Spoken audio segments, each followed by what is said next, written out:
നമസ്കാരം. റാഫ്റ്റോ ക്രിക്കറ്റിലേക്ക് ഏവർക്കും സ്വാഗതം. അക്ഷരാർത്ഥത്തിൽ ടെസ്റ്റ് ക്രിക്കറ്റിലെ ഒരു മാഡ് ഡേ ആണ് ഇന്ന് നടന്നത്. ബാറ്റർമാർ അതിവേഗം റണ്ണടിച്ചു കൂട്ടുന്നു, ബൗളർമാർ അതുപോലെ വിക്കറ്റുകൾ പിഴുതെടുക്കുന്നു. ആകെ 78.3 ഓവറുകൾ ഇന്ന് ബൗൾ ചെയ്തതിൽ 379 റൺസാണ് പിറന്നത്. 14 വിക്കറ്റുകൾ വീഴുകയും ചെയ്തു. നമ്മൾ സെഷൻ വൈസ് നോക്കിയാൽ ആദ്യ സെഷനിൽ 26 ഓവർ ബൗൾ ചെയ്തു, 105 റൺസ് പിറന്നു, 3 വിക്കറ്റുകൾ വീണു. 4.04 റൺ റേറ്റിലാണ് റൺ വന്നുകൊണ്ടിരുന്നത്. രണ്ടാം സെഷനിൽ ട്രാവിസ് ഹെഡ് പൊളിച്ചടുക്കിയ സെഷൻ 26 ഓവറുകൾ 4 വിക്കറ്റുകൾ വീണു, 141 റൺസ് പിറന്നു, 5.42 റൺ റേറ്റിലാണ് സ്കോർ വന്നത്. മൂന്നാം സെഷനിൽ 26.3 ഓവറുകൾ ബൗൾ ചെയ്തു, 133 റൺസാണ് പിറന്നത്, 7 വിക്കറ്റുകൾ വീണു, 5.02 റൺ റേറ്റിലാണ് സ്കോർ വന്നുകൊണ്ടിരുന്നത്. പക്ഷേ അതിനൊക്കെ അവസാനം ടീം ഇന്ത്യ സ്ട്രഗിൾ ചെയ്യുന്ന കാഴ്ചയാണ് ഇന്ന് കണ്ടത് എന്നുള്ളത് പറയാതെ ഇരിക്കാൻ പറ്റില്ല. ഓസ്ട്രേലിയ ഏതാണ്ട് കളിയിൽ പിടിമുറുക്കിയ മട്ടാണ്. ഇന്ത്യക്ക് വേണ്ടി കോഹ്ലിയും രോഹിത്തും ഒന്നും രണ്ടാം ഇന്നിങ്സിലും രക്ഷയ്ക്കെത്തിയില്ല. നമ്മുടെ ബാറ്റർമാർ ഒന്നിനു പുറകെ ഒന്നായിട്ട് കളിക്കളം വിട്ടുപോകുന്ന കാഴ്ച. പന്ത് പൊരുതി ക്രീസിലുണ്ട്, ഒപ്പം നിതീഷ് കുമാർ റെഡ്ഡിയുമുണ്ട്. ഈ കൂട്ടുകെട്ടിലാണ് ഇനി ആകെയുള്ള പ്രതീക്ഷ. 29 റൺസ് ഇനിയും നമ്മൾ പുറകിലാണ്. ആദ്യ ഇന്നിങ്സിൽ ഇന്ത്യ 180 റൺസിന് ഓൾ ഔട്ട് ആയിരുന്നല്ലോ. ഓസ്ട്രേലിയയുടെ ആദ്യ ഇന്നിങ്സ് 337 റൺസാണ് അവർ കുറിച്ചത്. 140 റൺസുമായിട്ട് പൊളിച്ചടുക്കിയ പ്രകടനം നടത്തിയ ട്രാവിസ് ഹെഡിന് തന്നെ വേണം കൈയടിക്കാൻ.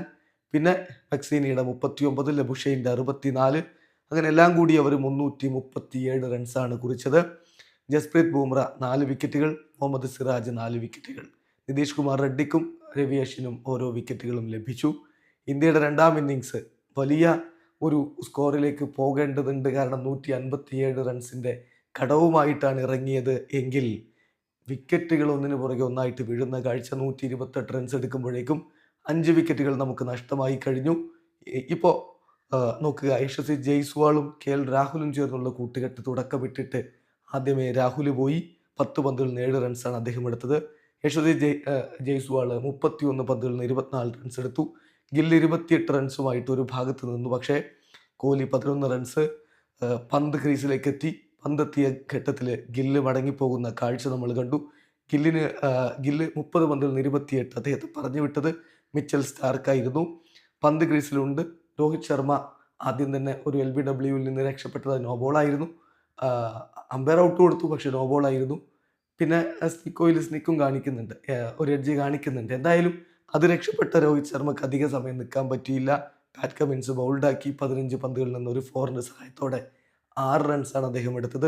ഇപ്പോൾ നിതീഷ് കുമാർ റെഡ്ഡിയാണ് ക്രീസിൽ. 14 പന്തുകൾ നേരിട്ട് 15 റൺസുമായിട്ട് പന്തിനൊപ്പം ക്രീസിലുണ്ട്. അപ്പോൾ ഇന്നത്തെ സ്റ്റംസിൻ്റെ സമയത്ത് ഇന്ത്യ പരുങ്ങുകയാണ് എന്ന് തന്നെ പറയേണ്ടി വരും. സ്റ്റാർക്ക് ഒരു വിക്കറ്റ് എടുത്തപ്പോൾ കമിൻസും ബോളണ്ടും 2 വീതം വിക്കറ്റുകളാണ് എടുത്തത്.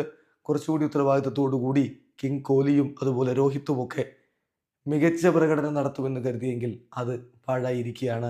ഇന്ത്യ പരാജയത്തിൻ്റെ ആ ഒരു ഭീതിതമായ മുഖത്ത് നിൽക്കുന്ന ഘട്ടമാണ്. അല്ലെങ്കിൽ പിന്നെ നാളെ മിറക്കിൾ സംഭവിക്കണം. നിതീഷ് കുമാറും പന്തും ചേർന്ന് വലിയ ഒരു ഇന്നിങ്സ് കളിക്കണം.